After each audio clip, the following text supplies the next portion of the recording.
just a few. But first, we are joined by Shane Abbott, the owner of the Prescription Place, which is an independent pharmacy. And Shane, you're looking to help improve consumer price transparency when it comes to prescription drugs. Tell us about this. I approve. All right. Well, thank you, Brian. Thank you for having me on. Yeah, we're excited about some of the legislation we've got lined up for this year. And the way this is happening is we've got a lot of folks don't know what a PBM is. It's called a Prescription Benefit Manager. And they're a middleman that has entered into the drug supply chain, and they're causing drug pricing to actually increase when they were designed and originally set forth to try to reduce drug prices, but have somehow caused the drug prices to increase, and making it harder for individuals to go to their pharmacies of choice, and making it harder for access to health care, and a whole lot of other issues that they're causing right now. And we're with a group that's trying to get that changed, add a little transparency, which we believe is going to save the state, well over $100 million. So we're looking out for the taxpayers also. Yeah, Shane, when we take a look at, consumer price transparency, I've long said we're amazing consumers if we're simply given an opportunity. The biggest issue in healthcare is simply the lack of consumer price transparency. It's true if you just go for a doctor's visit where you send a piece of paper saying, I have no idea what's going to happen in here, but whatever isn't covered by an insurance company, I will. I mean, that to me is a bad joke. We never walk into a store and do that, yet we've been conditioned to do that in healthcare. And ditto with prescription drugs. Oh, what's my copay on it is really the only question we ever ask, rather than thinking, hold on, what does this drug actually cost? And what is the overall value proposition here? Because, of course, even if an insurance company covers a prescription drug to a certain level for you, well, it drives costs higher if we're paying unnecessarily for it going forward. So on that note, what kind of a difference do you think we can make with some of what you're talking about, some of these proposals relative to where we are? Well, for the average consumer, I think it can drive down prices dramatically. Insulin seems to be the hot topic nowadays of how the price, is so astronomical on that. I think when we do some of this and we get some real transparency on what drug costs are and what is happening to the dollars between what it really costs to make this drug and what it ends up at the cash register at a pharmacy and what the individual is paying, we can start getting a grasp on all that and who's taking money where.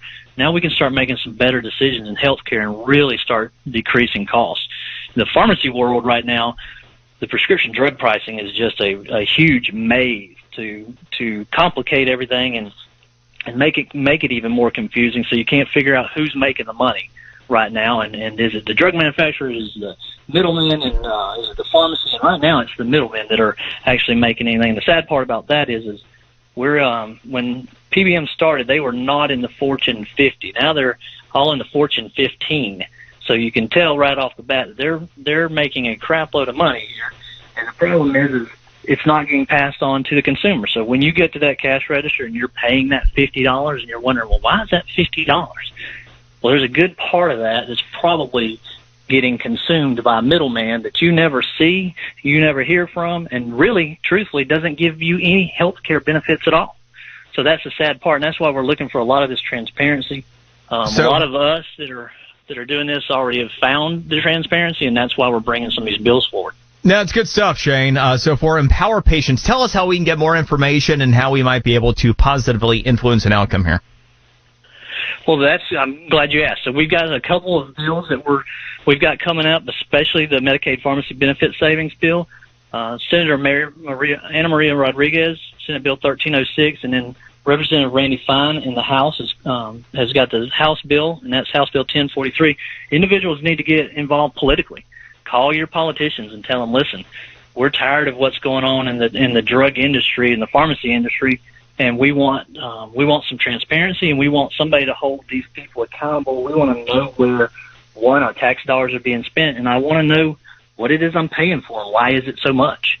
So I would ask the folks to get involved legislatively. Call your representative and call your senator and tell them, hey, we need you to support these bills because they're going to help us in the long run. It's going to put money back into taxpayers' pockets. It's going to allow that consumer or that patient to know this is what I'm paying for, and I'm good with that because now I know that I don't have somebody that's taking half the money of this and not even providing any health care. Shane, it is a worthwhile endeavor. I appreciate you helping lead on it, and I am hopeful for your success. Thank you very much. I appreciate it, Brian. Shane Abbott, again, he's the owner of the Prescription Place, happens to be an independent pharmacy. And, on that particular note, I was thinking about this, and it was just within the past couple of weeks. My wife is asthmatic, and she had been on one kind of inhaler for I don't know how long. I mean, a very long time. And not all that long ago, she ended up having to switch up in what she was prescribed. And there's better alternative, whatever.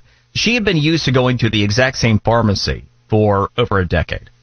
So, that's where you go. And especially when it's something that is just, part of everyday life. In her case, having her inhalers. Well, she realized, because she looked at the details, what it actually costs. And she's like, holy cow. Now to her, because her copay didn't change, it would have been easy to be, just not even on the radar. But she ended up looking into it and found out that there is a variance of greater than $100 in cost per week for the actual drug to be filled from top to bottom. Like every different pharmacy, every different company operating had different prices for what were being charged to the insurance. But the variance was like over $100 a week.